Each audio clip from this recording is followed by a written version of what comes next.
Alright guys, today I'm doing a review of this new raspberry bubbly that was just released, and we're going to do a quick taste test. So there it is. Here's the back. If you guys want to read it, pause the video. And let's do a quick taste test, see how well it tastes. The last one, like the peach, I really like the peach. I really like the mango one that they released as well. So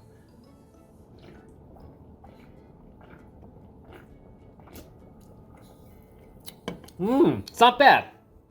So one of the newer ones I didn't like was like the watermelon was all right. It wasn't the greatest. Their pineapple one wasn't that great, but this is not bad. I have to say this is on par with. I would say it's on par with the. I wouldn't say peach, but it's on par with the. Well, I think was it the apple one they had earlier?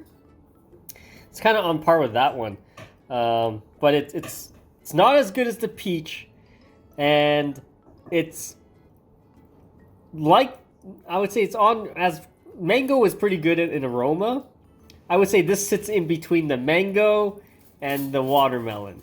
So, all right, definitely check it out, guys. Question, comments, post below, subscribe to the channel.